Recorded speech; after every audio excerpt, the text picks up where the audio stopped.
Francisco Pérez Caballero, que nos ha permitido que le llamemos Paco, ha dicho que Paco le llaman sus amigos y si nos ha dejado que le llamemos Paco, pues es un honor para nosotras.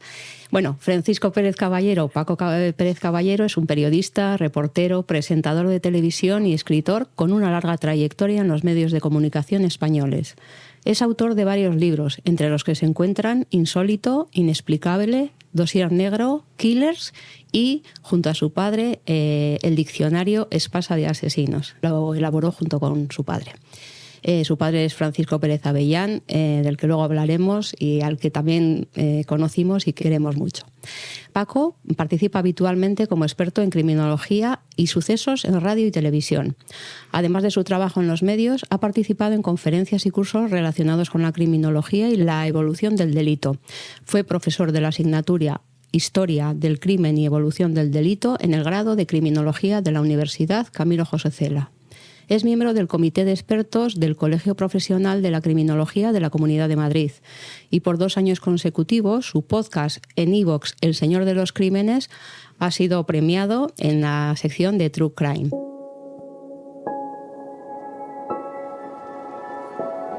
Hola, bienvenido. Aquí comienza El Señor de los Crímenes.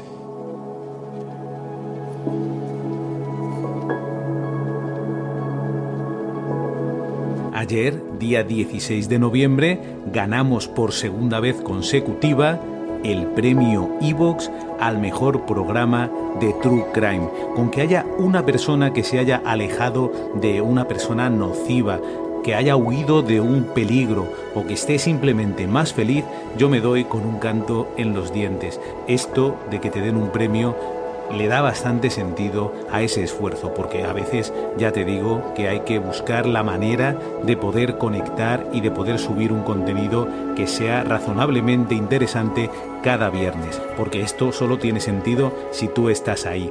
Como también espero que esté ahí, muy cerca de nosotros, dándonos su aliento, Francisco Pérez Avellán, la persona que impulsó este proyecto desde el más allá, con su fortaleza, con su trabajo anterior, y espero que esté muy orgulloso de él.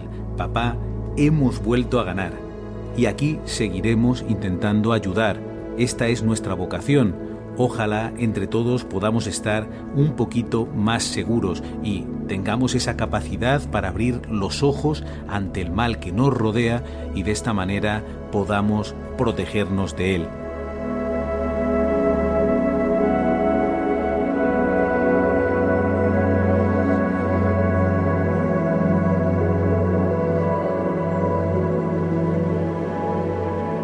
Buenos días, flamante ganador de los premios, Paco. ¿Qué tal estáis? Estoy encantado de estar aquí con vosotras. Bueno, nosotras nos presentamos, pero no tuvimos tanta suerte. Complicado, ¿eh? Es muy difícil. Yo por eso lo valoro muchísimo. Pensad que es un premio que da la audiencia con cada uno de sus votos. Sí. Y yo digo que ahora hay muy poca gente que haga nada por nadie. Con lo cual, cada una de esas personas que han dedicado unos minutos a ver cómo se votaba, a elegir el podcast, a votarte, pues hay que darle las gracias porque realmente es un acto de cariño hacia un programa. Y ganar en una categoría como Crímenes Reales tiene mucho mérito porque, como sabéis, es algo que está al alza. Sí. Casi todo el mundo ya tiene un podcast de True Crime. Cualquier persona, la que menos te esperes, está haciendo un documental de crímenes o está escribiendo un libro de True Crime o tiene un podcast de True Crime, con lo cual estoy muy contento, no puedo estar más orgulloso. ¿Cuántos años llevas, Paco, con el podcast tú? Porque dices que se gestó un poco también con tu padre, ¿verdad? Sí, bueno, a ver, esto es una cosa que empezó de manera absolutamente mágica, porque yo no tenía ninguna intención de hacer un podcast. Llevamos ya 4 temporadas, pero realmente son 3 y media porque yo empecé como a la mitad. Y esto comenzó porque, digamos que sentí la inspiración, pensé que faltaba algo muy importante en todo este panorama de la criminología, del true crime y de la crónica de sucesos, y era la utilidad real. Hay mucho espectáculo, hay mucho podcast, producto, serie que se dedica a contar los asuntos criminales para entretener, pero pocos profundizan y buscan realmente la utilidad para las personas. Y mi padre siempre dijo que de los peores de nosotros se pueden aprender muchas cosas que luego podemos usar en nuestro día a día. Y, por supuesto, ver cómo funciona todo nuestro sistema de protección. Y empieza por uno mismo. Con lo cual, si no tenemos una información básica, es muy difícil. Así que, bueno, yo dije, qué mejor cosa que hacer una especie de homenaje a mi padre siguiendo sus pasos. No siempre es posible en los grandes medios. Yo sabéis que trabajo en Cuarto Milenio y en Horizonte, que tiene una dirección concreta. Pero yo no tengo el espacio dirigido a lo que yo quiero hacer, ¿no? Entonces, por eso empiezo a hacer este pequeño podcast, que es muy humilde, con muy pocas pretensiones, y que lo único que trata es de ayudar a las personas, una por una, a que estén un poquito más protegidas. Ya habéis visto, por ejemplo, que estamos viendo día a día mujeres asesinadas a manos de sus parejas o exparejas. Hay mucho ruido, mucha política, pero lo cierto es que nadie hace nada por ellas. Y lo primero que hay que intentar hacer es que llegue esa información para que puedan detectar cuanto antes si su pareja o expareja es peligrosa, tiene algo que tienen que tener miedo, y eso se hace sabiendo cómo han actuado otros hombres parecidos en el pasado. Y creo que eso es lo que se olvida muchas veces. Así que fíjate cómo empieza la cosa, que es, le pongo El Señor de los Crímenes, que es el título de un libro de mi padre, que además se lo puso porque le pasó una cosa un día en los pasillos de Televisión Española. Él estaba haciendo allí en Radio Nacional un programa y había un grupo de estudiantes de periodismo que se encontraron con él y le señalaron y dijeron, mira, este es el señor de los crímenes. Y eso le hizo mucha gracia. Y bueno, pues eso lo cogió y al final acabó escribiendo un libro que se llama El Señor de los Crímenes. La foto que veis en el podcast me la hizo un amigo para otra cosa, porque me quería hacer una sesión de fotos y tal. Y bueno, yo la reutilicé también para este proyecto, con lo cual también tiene la magia del cariño que te pone un amigo que te regala su trabajo, su vocación y por supuesto, pues ese apoyo que te da de querer hacerte un regalo, ¿no? Y por otro lado, las músicas que se escuchan en el programa las puse yo mismo, son compuestas por mí, porque yo no quería que hubiera ningún problema con, ya lo sabéis vosotras, con el tema de los derechos, que pudiera subirlo a alguna plataforma, que alguien se pusiera a decir si esto tiene derecho o no tiene derecho. Pues no tiene derechos porque lo he hecho yo mismo. Y bueno, ya sabéis que el programa lo que consigue es que haya un ambiente de complicidad entre la persona que está al otro lado, que eso es la magia del podcast, muchas veces con los cascos puestos, en soledad, o cuando va al trabajo en el coche, y yo, que lo que soy es un amigo, ni más ni menos que cualquier otra persona que podáis conocer, que te va a trasladar la experiencia que ha tenido en tantos años trabajando en la Crónica Negra. De la misma manera que haríamos si estuviéramos tomando pues una Coca-Cola en un bar. Bueno, yo quería decir que a lo largo de todo este tiempo que he conocido muchos periodistas y mucha gente, a raíz de que muere mi hermano en 2005, la vez que fuimos Elizabeth y yo a Cuarto Milenio fue un día mágico. O sea, es un día que no olvidaremos en la vida. Y porque yo fui allí con mucho miedo de lo que podía contar, lo que podía no. Yo pensaba, si digo cualquier cosa igual me meten a la cárcel o lo que sea, ¿no? Y me sentí genial, y eso fue gracias a tu padre, a Francisco Pérez Avellán, a Marcos García Montes y luego también a Vicente Garrido. Me quedó... bueno, tu padre, cuando antes de entrar vino a saludarnos, nos dio 2 besos y yo le dije a mi prima, nadie me ha preguntado nada, no me han hecho ninguna pregunta. Y cuando entramos allí me di cuenta que es que tu padre conocía el caso. Se lo había estudiado. Nos llamó la atención a las dos que pasaron Marcos García Montes y Vicente Garrido Genovés, que por cierto, bueno, pues yo también estudié criminología y lo tenía ahí, siempre lo suelo decir, pues como un referente, ¿verdad? Y a tu padre también, bueno, pues de alguna manera también implicándose tanto en la Crónica Negra y yo estudiando criminología, pues también me parecía que era el número 1. Pero ciertamente, cuando estábamos en el pasillo, la única persona que se acercó para saludarnos y para hacer a Blanca una serie de preguntas donde se veía que se había leído de pe a pa, no es que se había leído, sino que se había preparado el caso. Y eso lo comentamos luego. Tu padre sabía perfectamente qué quería preguntar, qué quería saber, no sé, o por esa sensación, o bueno, en fin, o sea, los demás lo habrían leído igualmente, etcétera, ¿no? Pero él quería acabar de conocer algunas cosas antes de entrar al programa, y nos pareció muy profesional. Yo creo que este caso pincha lo que podría ser una bolsa de podredumbre enorme a través de un crimen que no ha sido investigado, como ha dicho muy bien su hermana, que la única investigación que se lleva a cabo es la que ha hecho la familia, una vez más, de un ciudadano europeo y español del que no sabemos absolutamente nada a día de hoy. Incluso, como ella ha dicho, no sabemos si es realmente el hombre que dicen que es el que han enterrado. Las dos autopsias que se hacen... Él era muy cariñoso, además, una persona muy empática y que, por supuesto, cada vez que entraba a analizar un caso, lo vivía desde dentro. Y claro, Blanca, es que el caso de tu hermano es especialmente doloroso por muchas cosas, porque uno se siente protegido al ser europeo, creemos que tenemos un paraguas que nos protege de cualquier mal. Jamás piensas que te puede pasar algo siendo europeo, español, en un país como Suecia. Y claro, tú descubriste el terror que hay detrás de las malas praxis, posibles mafias, errores graves. No sabemos muy bien lo que pudo pasar, porque luego todo el mundo intenta borrar sus propios pasos, unos se cubren a otros, y al final hay esto tan terrible de decir, oye, tu hermano al final ha fallecido, no lo muevas más porque... ¿Qué vamos a descubrir? ¿Que este forense pues lo ha hecho mal o que alguien se ha aprovechado? Pero bueno, ya no hay remedio, ¿no? Y al final es a lo que nos empujan muchas veces en la crónica de sucesos. Yo he tenido que vivir muchas veces como familiares de personas fallecidas, asesinadas, pues han visto cómo la sociedad, no tanto la sociedad como los poderes fácticos, los rechazaban, los echaban a un lado como diciendo, oye, calla ya, ¿no? Ya has protestado, ya te hemos dado tu tiempo y esto no tiene remedio, ¿no? Por ejemplo, me acuerdo de la madre de Sandra Palo, la pobrecita, que lucharon tanto ella como su marido, para intentar cambiar la ley del menor, que no nadie la ha cambiado, porque en este país es complicado que alguien quiera reconocer errores o tapar huecos, pero desde luego... sí que viví esa sensación de que había personas que decían, oye, cállate ya, estás todos los días en los medios de comunicación.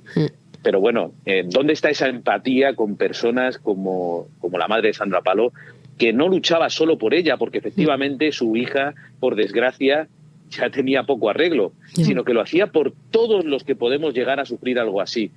Y eso es fundamental. Y de eso también se trata la Crónica Negra, de recuperar los casos, de estudiarlos, de analizarlos y de tratar de mejorar, porque ahí siguen los menores haciendo cosas terribles que no pueden ser convenientemente castigadas ni reconducidas, porque hay una ley del menor que protege o ultraprotege a todos los menores por igual, incluso a los que cometen delitos de adulto.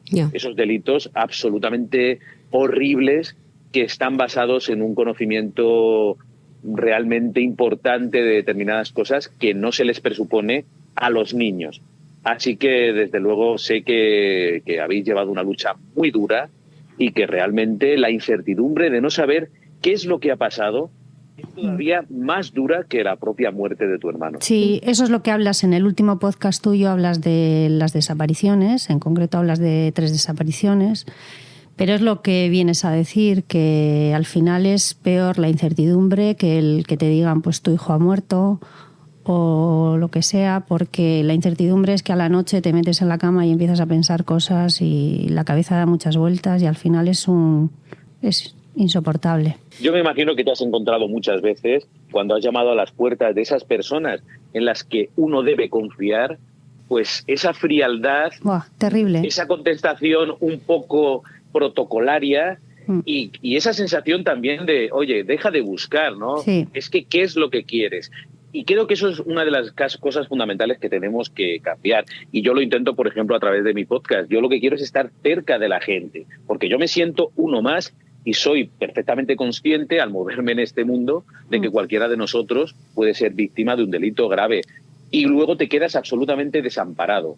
La sociedad en general te atiende en el momento que los medios de comunicación ponen el foco sobre tu caso, pero luego se cansan, es también humano. Dicen, no, yo no quiero tener problemas, yo no quiero estar viendo sufrimiento. Ya, pero es que esto te puede pasar a ti. Y si no te fijas, pues al final cuando te veas envuelto en algo así no sabes ni qué hacer. Entonces, es complicado, es muy difícil sobrellevarlo y realmente estamos yendo hacia una sociedad más violenta, con más delitos, y si la reacción que vamos a tener o la respuesta que vamos a obtener de la gente que tiene que protegernos es esta, pues realmente hay que hacérselo mirar. Por supuesto, hay profesionales magníficos en las fuerzas y cuerpos de seguridad del Estado, en todos los estamentos, pero sí es verdad que hay unas directrices generales de, oye, los medios son los que hay, te hemos dedicado 5 minutos, pues ya no tenemos más que 5 minutos. Y eso para una víctima es terrorífico. No, en mi caso también, por ejemplo, ahora que hablo con la policía, con el Centro Nacional de Desaparecidos, me dicen, bueno, pero ahora como ya sabéis que tu hermano es la persona que enterrasteis, pues ya como que ya se ha acabado todo. Pues no se ha acabado. O sea, el tema es que el problema ha sido que no han hecho nada, no ha hecho nadie en Suecia, nadie aquí en España, y yo lo que quiero estoy luchando para que lo que le ha pasado a mi hermano no se vuelva a repetir, porque al final es lo que dices tú, nos puede pasar a cualquiera. O sea... Así es, y además donde menos te lo esperas, porque... Claro, tendemos a pensar que si vamos a un país complicado, donde hay conflictos, pues te puedes ver envuelto en una situación desagradable, pero yendo a uno de los países supuestamente más avanzados de Europa, que ahora se está viendo que hay una oleada de violencia muy grande, que realmente tienen que dar marcha atrás en muchas de las decisiones que habían tomado, porque se está poniendo la cosa fea, pero hasta hace unos años creíamos que íbamos al paraíso. Allí va tu hermano, se encuentra con un problema y bueno, nadie sabe todavía qué es lo que le pasó, en qué circunstancias fue mutilado, por qué le faltaban órganos. Y claro, da mucho miedo, porque es que estamos hablando de que si pasa en Suecia, ¿cómo no va a pasar en otros países de nuestro entorno e incluso en España, ¿no? Y estamos hablando de que ha ocurrido en el hospital, el Karolinska, que es uno de los que da, bueno, el hospital que da los premios Nobel de Medicina, o sea que no estamos hablando de ni un hospital ni de un pueblo ni nada, o sea, estamos hablando de la forense, que es la jefa de forense de Estocolmo, o sea, bueno, en fin, terrible. Paco, yo te voy a preguntar algunas cosas un poco de la línea de trabajo que sigues, porque a mí, yo soy seguidora de tu podcast y siempre me llama la atención eso, que siempre hablas de tu podcast con una función o con un objetivo preventivo, ¿verdad? Entonces, así es. Eso es. Y has comentado antes que, por ejemplo, en el caso de las mujeres asesinadas o maltratadas por sus parejas, etcétera, pues bueno, pues se ven una serie de rasgos del victimario, también algunas circunstancias que se pueden prevenir, etcétera. Pero supongo que para eso hay que hacer como un poco de perfilador. Quiero decir, hay que englobar los crímenes en grupos de crímenes, ¿no?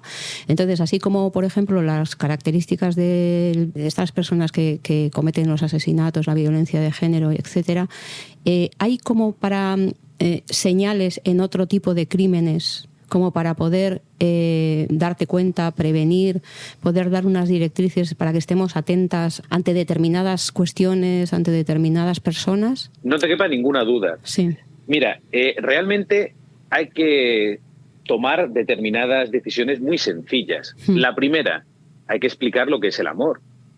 Que sé que es una cosa de perogrullo, pero es que el amor básicamente es que tú, cuando quieres a otra persona, eres capaz de sacrificar tu propio bienestar por esa otra persona. Si uno pone bajo esa óptica cualquier relación de pareja, pues en cuanto esa otra persona, primero no sacrifica su bienestar por ti, sino que siempre mira por sí mismo. Y luego empiezan los menosprecios, empiezan los insultos, las humillaciones. Ya sabes que ahí no hay amor. No lo hay. Todo el mundo puede discutir. Todo el mundo puede tener un problema, las cosas no son de color de rosa, pero cuando empiezas a ver que hay determinadas cuestiones que se repiten y que hay un menosprecio general, eso ya no es una relación sana. Y por supuesto hay otra cosa fundamental que tenemos que asumir todos, y es que podemos ser víctimas. Te lo digo porque aunque vemos en la televisión y vemos las películas y las series, nos parece irreal. Yo, en el caso de las mujeres maltratadas, que he tratado, por desgracia, en muchísimas ocasiones y he estado cerca de muchas víctimas, se ve con muchísima claridad, porque ellas mismas te lo dicen. A pesar de que han sido víctimas de ese proceso en el que se empieza con el maltrato psicológico, los insultos, las humillaciones, luego te da un empujón, luego incluso te da un par de bofetadas, ellas mismas dicen, pero es que yo jamás pensé que fuera a llegar a más. Nunca pensé que pudiera ser capaz de matarme. Jamás creí que... ¿Por qué? Porque vemos lo que les pasa a los demás como algo absolutamente ajeno, como si fuera una película. No, sí, bueno, es que supone un poco violento, se tiende a disculpar, no, es que yo también tengo un carácter, sí, pero no hay ninguna justificación para que alguien te maltrate. Siempre se puede romper la relación, se puede quedar tan amigo y adiós, oye, no nos llevamos bien, pero lo que no puede ser es que haya una escalada que termine en violencia. Con lo cual, a la pregunta que tú me hacías, te respondo diciendo que si uno se fija en determinados comportamientos, es sencillo ver que esa persona no te conviene. No es tan fácil saber si alguien puede llegar a cometer un crimen, pero es que ni siquiera tenemos que plantearnos eso, porque nosotros no nos tenemos que poner en disposición de ser víctimas de un crimen. Y normalmente la gente que te mata es la que está más próxima. Así que, oye, vamos a sanear la gente que tenemos cerca, el que no me conviene fuera. ¿Y cómo lo hacemos? Pues muy fácil. Cuando vemos a los peores de nosotros, si uno se fija en Ted Bundy, por ejemplo, pues te das cuenta de que hay determinados comportamientos que se pueden estar repitiendo en tu pareja y que ya lo hacía Ted Bundy. Y era un tío, y digo Ted Bundy porque todo el mundo lo conoce, pero hay muchísimo. Era un hombre guapo, que tenía una apariencia externa muy positiva, era estudiante de chino, de derecho, sonriente en los ambientes donde había varias personas, pero luego se convertía en un auténtico monstruo dentro de las cuatro paredes. Su novia, una vez que ya fue detenido, confesó que las relaciones sexuales que mantenía con él eran muy extrañas. Entonces, claro, hay determinados elementos que nos pueden ayudar y tú te puedes fijar en lo que han hecho otras personas. Por eso también es muy importante, que esto es una de las cuestiones controvertidas del periodismo de sucesos, dar los detalles, contar las cosas como ocurren, porque si no, no sirve de nada. Si tú ocultas determinadas cosas porque no te viene bien o porque crees que la gente se puede escandalizar o por lo que sea, no estás contando las cosas tal y como ocurren. Y cuando tú te ves envuelta en una relación de este tipo y ocurren determinadas cosas, como nadie te lo ha contado, pues estás sola, ¿no? Supongo, Paco, perdona, sigue. Sí. Cuando decías esto, me surgía la duda de si has tenido por esto conflictos, ¿no? Porque yo creo que hay mucha gente que seguramente criticaría que se hagan públicos esos detalles porque consideraría que son muy morbosos, ¿no? Claro, pero pero yo soy partidario absolutamente de la transparencia y de decir las cosas como son. Siendo prudentes, yo ya no defendería en ningún círculo que, por ejemplo, emitiéramos unas imágenes muy impactantes de un cadáver, que alguien se colara en una morgue. No es necesario, pero sí es verdad que hay que dar determinadas informaciones tal y como son, porque si no...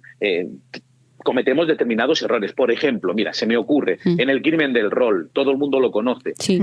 Este chico, si buscáis información en Internet, veréis que la gran mayoría de los textos que vais a encontrar son textos que nos dicen que es un gran reinsertado, que estudió muchas carreras en su cautiverio, ¿no? Cuando estuvo dentro de la prisión, y todo esto es muy maravilloso, claro. Pero si uno recuerda lo que él hizo, si uno sabe exactamente lo que él hizo, si lee el diario que le escribió, todo esto no se puede defender. Lo mismo pasa con el asesino de la katana, que hemos visto cómo han hecho hasta un documental en el que él mismo cuenta cómo se ha reconvertido. No, vamos a repasar qué hizo con sus padres. A lo mejor no hace falta que te dé detalles explícitos que yo conozco, porque he visto incluso las fotografías de la escena del crimen y esto es muy, muy doloroso. Pero sí que te puedo decir que, oye, hizo trizas literalmente a su familia. Con lo cual, ahora no me vengas con que eres un gran reinsertado. No puedes protagonizar un documental diciendo que, bueno, que todo el mundo tiene derecho. Sí, por supuesto, tiene derecho, y nuestro sistema legal va encaminado a la reinserción. Pero hay determinadas personas que han cometido unos delitos tan graves que ya no pueden ser ejemplos de nada. No pueden decirnos que es que ahora se han dado cuenta. No. Aquí lo que ha ocurrido, y por eso es tan importante conocer los detalles, es que en el caso del asesino de la katana se quitó el problema que tenía, y hasta que no le surja otro, pues es una persona aparentemente normal. Pero no es alguien de quien yo me fiaría. Bueno, yo recuerdo que cuando estudié criminología con el doctor Beristain, no sé si te suena, seguramente que sí, decía que hay algunos crímenes que probablemente nunca se repetirían, ¿no? Creo recordar que dijo, como por ejemplo, pues yo que sé, alguien que mata por celos o lo que sea. Bueno, ahora lo estoy pensando y la verdad es que si era eso es una tontería, porque efectivamente esa persona puede caer otra vez en esa misma historia, ¿no? Pero bueno, digamos, por ejemplo, pues que una venganza por alguna cuestión, una venganza familiar por algo. ¿Crees que esa persona... Hombre, yo también estoy contigo en que no hay que hacer gala de lo que se ha conseguido después. O sea, es decir, no me parece bien ese documental donde uno explica las bondades que tiene ahora y bueno, después de lo que hizo, eso me parece un poco, en fin, un poco moral, ¿no? O poco ético. Pero ¿tú crees que es posible que haya gente que sí es insertable y bueno, y pueda no haber otra oportunidad de otro crimen similar? Por supuesto, yo creo en la reinserción y además tenemos que trabajar a favor de la reinserción. Pero hay que diferenciar dos cosas. Una es la legal, ¿no? Yo trabajo en el lado de la gente y mi obligación es decirle a la gente que si alguien ha traspasado una línea, hay que tener cuidado. Eso no quiere decir que legalmente no pueda recuperar su vida. Lo que yo digo es que tengamos mucho cuidado. Por ejemplo, volviendo a los maltratos. Si hay un hombre que es maltratador, que se ha separado de su última chica, novia, compañera, después de darle una gran paliza y tú vas a salir con él, pues mi recomendación es que no salgas con él. ¿Tiene derecho ese hombre a hacer su vida? Sí. ¿Puede volver a tener una pareja? Sí. Es que yo como no me encargo de eso, pero si tú me pides a mi consejo, te diré que huyas de esas personas. ¿Por qué? Porque cuando uno pasa determinadas líneas no hay vuelta atrás. Cuando un violador descubre que puede coger por la fuerza algo y que no se tiene que esforzar en seducir a nadie ni en mostrar sus puntos débiles, esa persona no tiene vuelta atrás. No es que sean enfermos, que algunos lo son, pero simplemente han descubierto que no tienen que hacer ningún esfuerzo para conseguir algo, y como no les importa el dolor ajeno, y claro, esto ya no tiene recuperación. ¿Qué ocurre? Que claro, hay factores que van ayudando a la reinserción. Por ejemplo, la edad. No es lo mismo un violador de 30 años que un hombre que sale ya con 60 años o 65, que ya, lógicamente, esa actividad sexual pues es muchísimo menor. Y como esto está ligado a esa actividad sexual, digamos, disfuncional, pues lógicamente su peligrosidad es menor. Pero yo lo que digo es que hay dos caminos. Por un lado está el legal, y yo estoy completamente de acuerdo en que tiene que haber unos plazos, que hay que trabajar en prisión para que esa persona deje de ser peligrosa o sea menos peligrosa.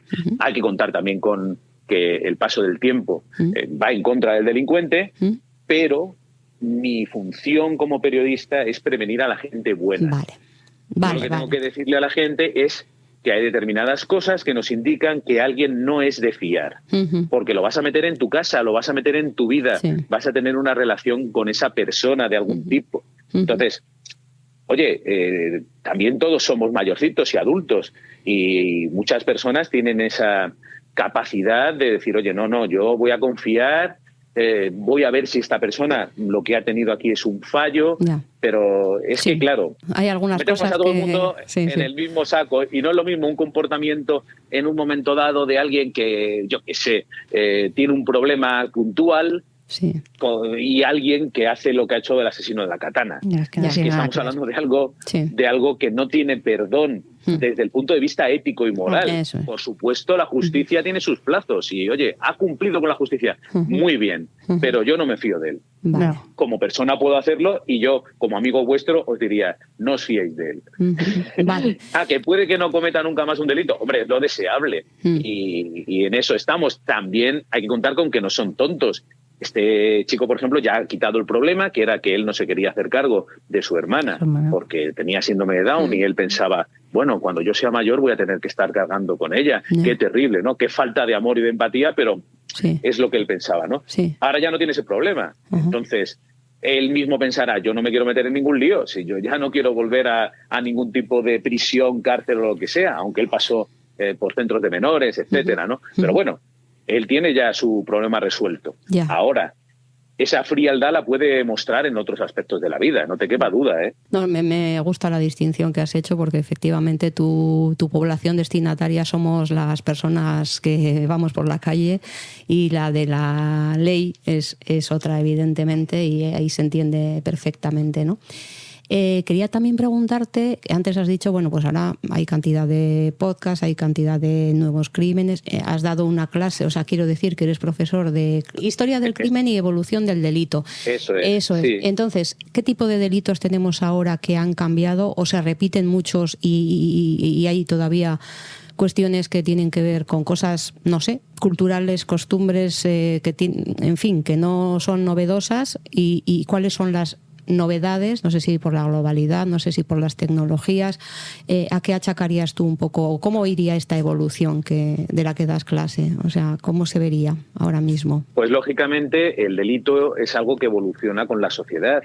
Nuestra sociedad no tiene nada que ver con la que teníamos hace 50 años y lógicamente también vemos que los delitos cambian.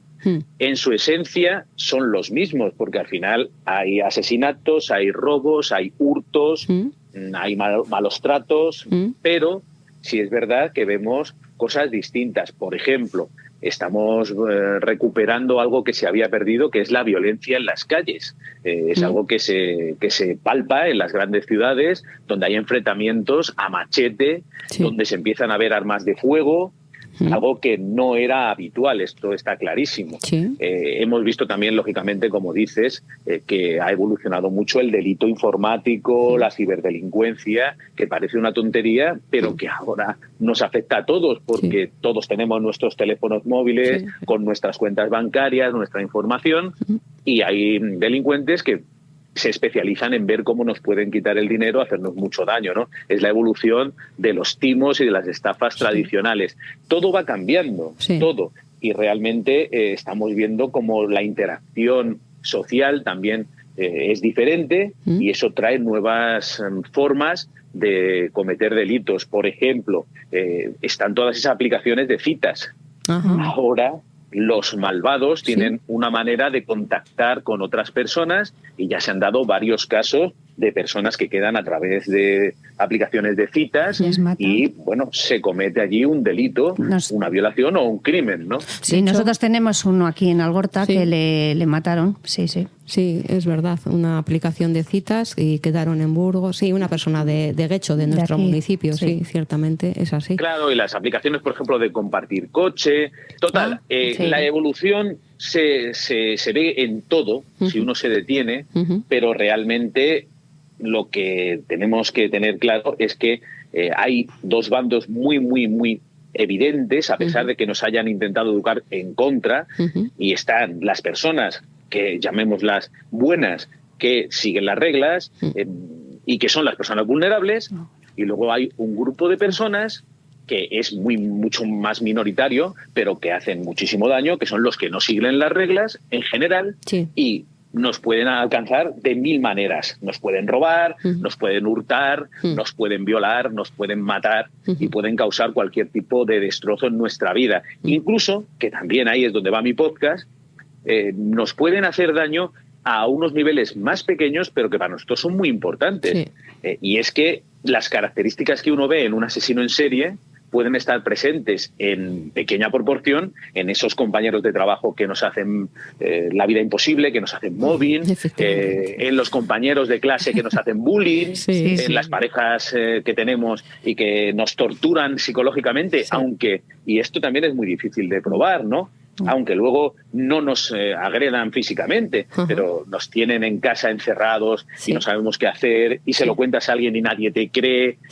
Sí. Todas estas cosas las tenemos que aprender a manejar nosotros. Somos la primera barrera de contención. Por supuesto, luego nos tiene que proteger el Estado, las fuerzas y cuerpos de seguridad del Estado, la policía, la Guardia Civil, las policías autonómicas. Claro que sí, pero lo primero es que nosotros tengamos muy claro que podemos ser víctimas y hay que dejar el menor espacio posible al malvado. Hay que intentar no ser vulnerable, no meterse en un coche con alguien que no conoces, salvo que estés absolutamente seguro de que el sistema funciona y te protege, no quedar con nadie a menos que hayas tenido ya la prudencia de conocerlo en ambientes determinados, por ejemplo. Yo no recomiendo que nadie se vaya a la casa de nadie sin conocerlo. Claro. Queda con esa persona 2 o 3 veces en sitios públicos, vamos a ver de qué va, cómo habla, cómo se expresa, qué feeling te da. Hay que hacerle las preguntas clave de a ver cómo se mueve en determinadas situaciones y, por supuesto, también hay que dejar actuar la intuición. Es muy difícil que actúe a través de las nuevas tecnologías. Oye, vamos a estar sentados juntos en un café a ver qué sensación tengo. Sí. Y a partir de ahí vamos a ir. Pero claro, ahora va todo muy rápido, parece todo muy sencillo y hay un elemento clave que me vas a permitir que introduzca porque nadie lo hace y es la droga. El consumo de droga que está absolutamente disparado en nuestro país hace que todavía seamos muchísimos más vulnerables. Y me refiero a la droga dura y a la droga blanda y a la droga intermedia y al alcohol y a todo eso que hace que nuestras defensas bajen. Sí. Así que, bueno, con una serie de recomendaciones básicas que no impiden que nos divirtamos o hagamos lo que nos dé la gana.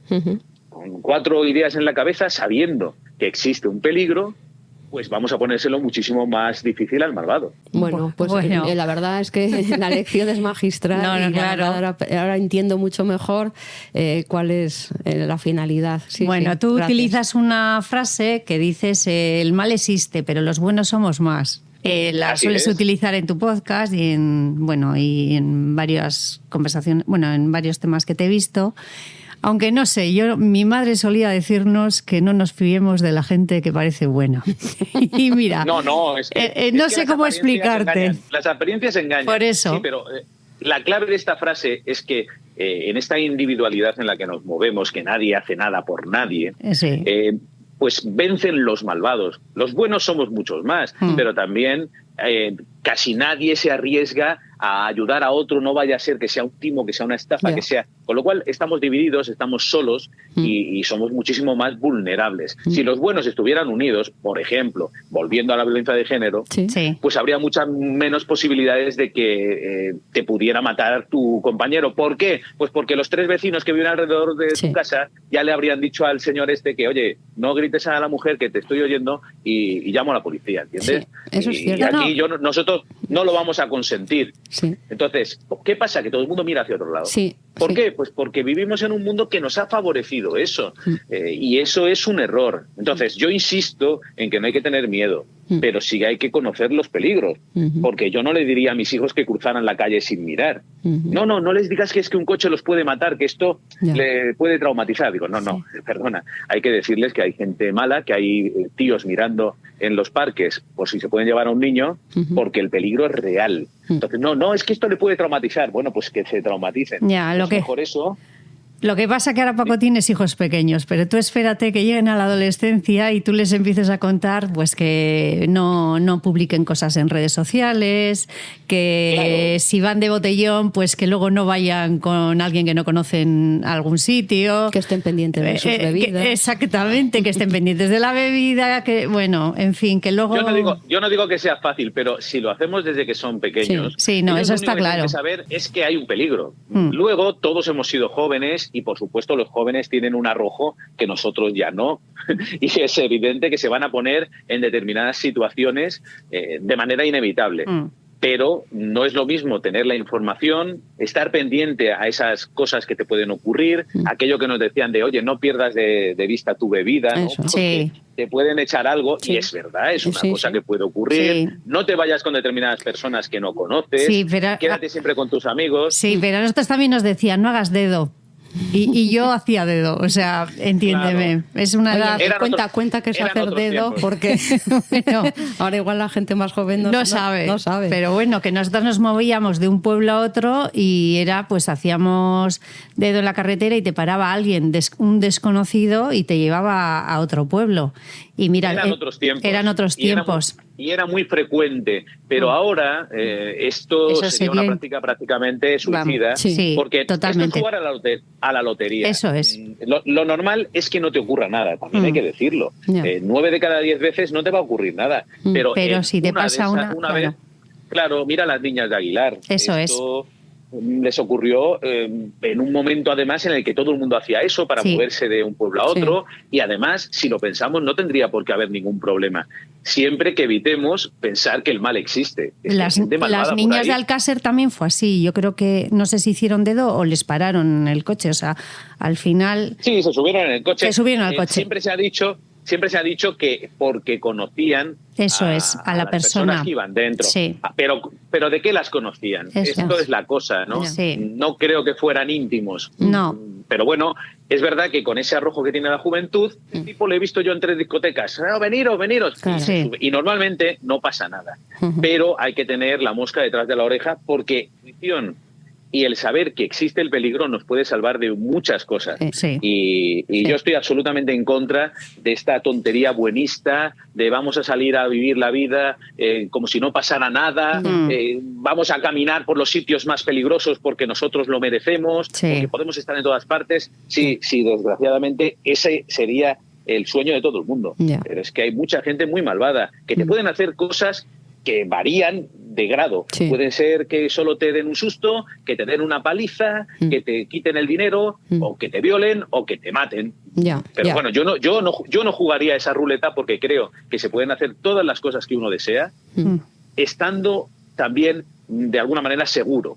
Hay que dejar determinadas barreras para evitar que nos lleguen al punto más vulnerable, porque si no nos ponemos en peligro. Y con esto te digo que hay gente que se pone en peligro toda su vida y no le pasa absolutamente nada. De hecho, es lo normal. Pero bueno, yo no jugaría esa ruleta. Cada uno en su libertad que haga lo que quiera. Oye, Paco, ahora que mi prima ha comentado lo del caso de Alcácer, ¿ese caso fue algo para tu padre un poco más especial? O no sé, yo supongo que tanto tú como tu padre habéis tenido, que luego te voy a preguntar a ti cuál ha sido un poco tu caso, el caso que más te ha afectado, o con el que, yo qué sé, que has estado más pendiente o te ha dejado más desazón o lo que sea. En el caso de tu padre, el tema de Alcácer fue bastante importante para él, creo, ¿verdad? Sí, bueno, como para muchísima gente. Todavía hoy hay un enorme interés, hay muchas incógnitas. Y claro, él lo vivió intensamente, estuvo en el juicio, siguió todos los días la información, dando cuenta de ella en los medios de comunicación. Y claro, es que eran 3 niñas asesinadas de una manera única en nuestro país, que fueron torturadas. Brutal. Y todavía hoy no sabemos todos los detalles de este asunto. Así que, por supuesto, le influyó mucho. Yo incluso le vi hojeando las partes del sumario, la información más sensible de este asunto, y es inevitable no conmoverse. Pero todos los casos son importantes. Mi padre estuvo en todos los casos fundamentales de la crónica negra. Desde hace muchísimo tiempo se dedicaba en exclusiva a este tipo de información, con lo cual pues te puedes imaginar que estuvo cerca de muchísimas familias, trató mucho el tema de los desaparecidos, estuvo muy cerca del caso Báninco, en fin, muchísimos casos. Y me preguntabas a mí, yo si quieres te digo, en mi trayectoria profesional quizá el caso que más he seguido, digamos, en el hilo de la noticia día a día, fue el asesino de La Baraja aquí en Madrid, que, bueno, empecé con el primer crimen de casualidad, porque yo trabajaba en el programa de Teresa Campos y me mandaron al asesinato del portero en la calle Alonso Cano. Nadie sabía que eso iba a ser el principio de una serie de crímenes, ni mucho menos. De hecho, se hablaba de ajuste de cuentas, incluso de algún tipo de crimen pasional. Nada, todo esto no tenía ningún tipo de base. Fue una cosa al azar de un señor que salió con una pistola pues a demostrarse algo a sí mismo o a vivir la experiencia de quitar vidas. Y a partir de ese momento pues estuve en todos los lugares de los crímenes, pendiente todos los días de la actualidad, de ver si le capturaban o no. Estuve al tanto de las teorías de la policía que hablaban de que podía haber varios tiradores. Ya os acordáis, fue un asunto muy sonado y al final se entregó él mismo, completamente borracho, en Puerto Llano. Y bueno, estuvimos en el juicio también, siguiendo toda la actualidad y esperando que diera algún tipo de explicación, porque él, en el último momento, después de haber reconocido los crímenes y haberse entregado él mismo, en el juicio dijo que no, que le habían obligado a dar una versión de los hechos, que le habían dado todos los detalles, pero que él no era el asesino, que si hablaba pues peligraba su familia, su hermana, y nos dejó a todos un poco con la boca abierta. Yo te puedo asegurar que me crucé con él en los pasillos de la Audiencia Provincial de Madrid y a mí me dio un escalofrío. O sea, no tengo ninguna duda de que este hombre era el asesino de La Baraja. Bueno, pues no sé, ha sido un placer tenerte en este podcast y hablar contigo. Estaríamos horas escuchándote, la verdad. Oye, además muchísimas gracias. Es súper interesante todo lo que nos cuentas, bueno, todos los casos, cómo conoces. Y además, bueno, ahora yo, la verdad es que a mí me ha gustado. Ha sido, creo que, una clase muy buena para todas las personas que nos vayan a escuchar en este podcast, y da gusto oírte, efectivamente. Creo que se entiende mucho mejor hacia dónde va dirigido y de qué manera pues esas cosas que has comentado las debemos tener en cuenta, ciertamente, y no lo hacemos tanto, Y por último, yo quería hacerte una pregunta también, que era, a ver, el otro día, por ejemplo, nos entrevistaron a mi prima y a mí en Triune Arts, y a raíz de algún comentario que hizo quien nos entrevistaba, yo le pregunté concretamente qué coste estaba teniendo para él el podcast que llevaba, porque había mucha gente, por ejemplo, pues haters y tal, pues que le escribían, que tal. Me parece que, por ejemplo, que en el podcast del Centinela del Misterio, que había entrevistado a Ricard, también pues hubo mucha gente que le amenazó incluso hasta de muerte, etc., ¿no? Entonces, en tu caso, bien porque otras personas te hacen esos comentarios, o bien porque al prepararlo, pues bueno, de alguna manera estás más cerca del mal, digamos, ¿no? De las personas que hacen el mal, o de sucesos más negros. ¿Tiene algún coste personal para ti el podcast que haces, ese trabajo? Todo tiene coste, claro, sin ninguna duda. Lo que pasa es que yo lo hago con tanto cariño que realmente ni lo noto. La verdad es que la proximidad de la gente es maravillosa. El Señor de los Crímenes tiene una comunidad maravillosa de gente que comenta, que participa, a veces a favor, otras veces en contra, pero la mayoría de las veces con una enorme educación. Qué bien. Y claro, por supuesto que hay haters, pero esto es lo que ocurre en cualquier medio de comunicación. Cuando tú le das voz a todo el mundo, pues siempre puede surgir personas que además ni siquiera han escuchado el programa o no han visto la televisión donde tú has hablado. No, simplemente se suman a una serie de críticas o reaccionan según las directrices que les marcan los partidos a los que ellos pertenecen o siguen. La política está muy presente. Yo insisto una y otra vez que en la Crónica Negra no debería haber una visión partidista, porque es algo que nos puede alcanzar a todos por igual. Y de lo que se trata es de que esté quien esté en el gobierno. Fíjate, hablábamos de la ley del menor que aprobó el Partido Popular, que ha pasado el Partido Socialista, gobierno de izquierda, de derecha, de centro, Sumar, Podemos, ahí está todo el mundo. Y nadie ha querido tocarla ni ha dicho absolutamente nada. Y a mí me sigue pareciendo igual de mala. Me parece absolutamente absurdo que en el crimen de Sandra Palo, el que tenía 17 años, resulta que fue a un centro de menores, 8 años, ya está por ahí dando morcilla, y el tío que tenía 18 años, es decir, unos meses más, pues le cayeron 3.000 años, ¿no? Esto no tiene ningún sentido. Es el mismo crimen, las mismas personalidades, y hicieron exactamente lo mismo, con lo cual lo que hay que ver es si la ley del menor es aplicable en estos casos gravísimos, que es a los que yo me refiero, porque claro, si tú tienes 13 años y eres inimputable y has robado unas gallinas, pues oye, muy bien, me parece muy bien que seas inimputable porque te pueden explicar que robar gallinas estás haciendo un daño, de acuerdo. Ahora, si tú has cogido una chica, tienes 16 años y le has hecho lo peor que le puede hacer un ser humano a otro ser humano, pues igual tenemos que mirar que el crimen que has cometido no es una cuestión de un niño pequeño al que tenemos que proteger. Entonces, por supuesto te llegan comentarios de personas que ni siquiera escuchan lo que tú dices, porque yo, por supuesto, si veis el muro de iVoox y, por supuesto, mis redes sociales, yo contesto a todo el mundo, incluso a los que son maleducados, a los que te insultan, yo contesto a todo el mundo porque creo que todo el mundo merece una respuesta. Pero hay que tener muy claro que no depende tanto de tu trabajo, ni de las cosas que tú haces.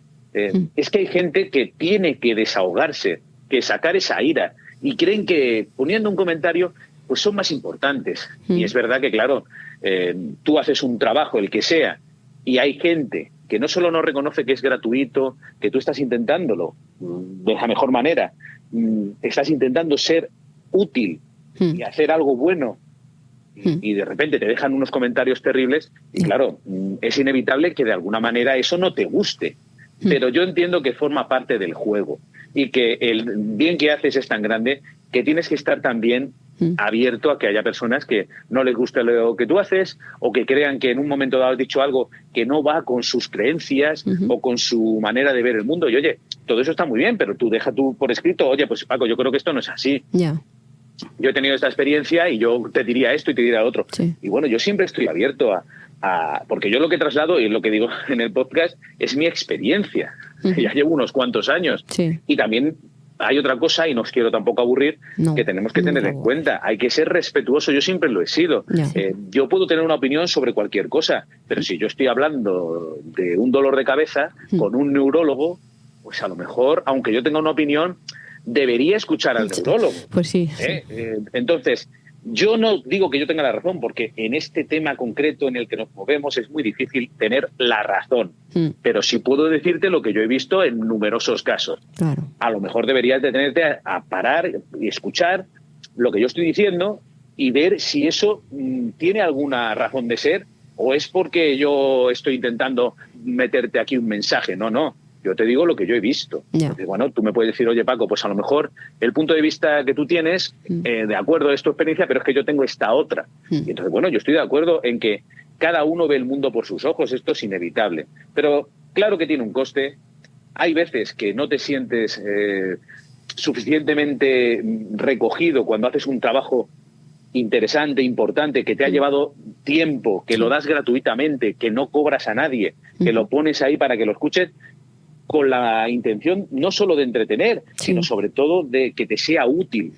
Y que te encuentras un comentario negativo, bueno, ya lo que me cuentas de amenazas y tal, esto es que es injustificable en ningún caso. Claro. Es que nadie tiene el derecho. A mí, por supuesto, hay cosas que me gustan y cosas que no, pero jamás me detendría a decirle a alguien, lo que has hecho es horrible, estoy harto. Oye, no, pues si no te gusta, no lo veas. Si es que además esto tienes que ir tú y pinchar. Ni siquiera ya es que aparezcas en la televisión o este tío me está metiendo aquí una cosa que no me interesa. No, es que yo te estoy contando una cosa que tú tienes que venir, pinchar, luego tienes que hacer el esfuerzo dejando un mensaje. En fin, es el mal. Es la gente que es destructiva y ya está. Y es que es lo que yo también preconizo, ¿no? Si es que hay gente malvada. Entonces, contra eso poco podemos hacer. Oye, pues muchísimas gracias. Muy merecidos los premios iVoox. En fin, ¿qué te vamos a decir? Ha sido un placer escucharte. Y bueno, pues seguiremos escuchándote. Bueno, yo quiero agradecerte públicamente, porque a lo largo de estos años, que es lo que quería decir al principio, me he encontrado con periodistas que en un momento dado pues han estado muy interesados en mi caso y tal, pero que luego con el tiempo pues les he mandado un mensaje y no me contestan, y en cambio tú siempre has sido súper cariñoso. Cuando empezamos con este podcast hace ya un año, nos retuiteaste, te lo mandé y la verdad que siempre contestas y luego siempre lo haces con una frase muy cariñosa. La verdad que hay que reconocerte que es especial, o sea, te tenemos un cariño especial a ti y a tu padre, porque el día de Cuarto Milenio fue mágico. Me alegro muchísimo, pero fíjate, como reflexión final, qué triste es que al final cosas como estas, que deberían ser de sentido común, sean extraordinarias, ¿no? Yo desde luego lo intento, y por eso te decía que es que le dedico el tiempo que puedo a todo el mundo, con lo cual creo que más no puedo dar. Por supuesto, siempre hay espacio para equivocarse, para hacer las cosas mal, pero se intenta hacer lo mejor que se puede. intentando cumplir la vocación que ahora es mía y que inició mi padre, que es intentar hacer una sociedad más segura, personas menos vulnerables, a través del periodismo de sucesos. Pues muchas gracias. Y otra cosa, a ver si algún programa lo dedicas a mi hermano. Pues eso, mira, eso cuando tú quieras, Blanca, eso queda aquí escrito, cuando tú quieras. Hablamos y hacemos un Señor de los Crímenes dedicado a que me cuentes otra vez toda la historia de tu hermano. Pues mira, encantada de hacerlo contigo. Qué bien. Sí. Pues en eso quedamos. Vale, bueno, pues Paco, muchísimas gracias y un abrazo. Y vivan los buenos. Y vivan los buenos, eso. Ahí está, que somos más. Un abrazo enorme. Exactamente. Eso es. Venga, un abrazo. Venga, Paco, un abrazo. Prima, la verdad, o sea, ha sido una gozada. Este hombre, es que además, mira, la verdad, tiene una voz maravillosa, o sea, es que te deja como transportada así, ¿no? Y además es que qué fluidez, cuántos datos, no sé, tiene una teoría muy clara, tiene un objetivo muy claro. Me parece que es como redondo el podcast, él, y luego yo también es que pienso en él y pienso en su padre, y la verdad es que, no sé, les tengo mucho cariño. Pues yo la verdad que también, porque ya te digo que cada vez que le digo algo, o sea, le digo retuiteame y me lo retuitea, pero luego siempre me manda un abrazo, Blanca.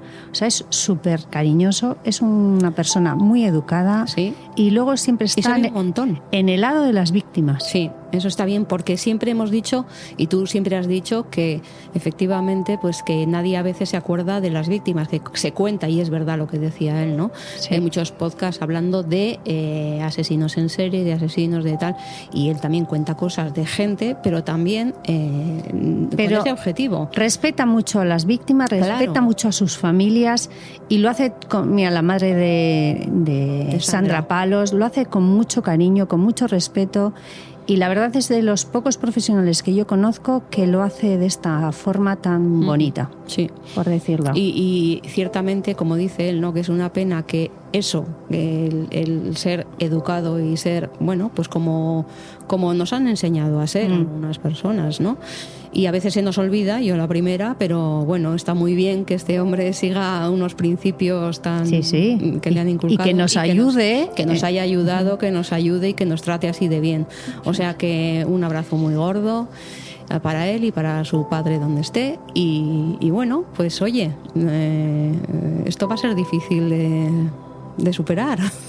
La verdad que sí, a ver lo que hacemos el siguiente podcast. Sí. Bueno, pues venga, nos vemos. Venga, un abrazo. Agur, agur.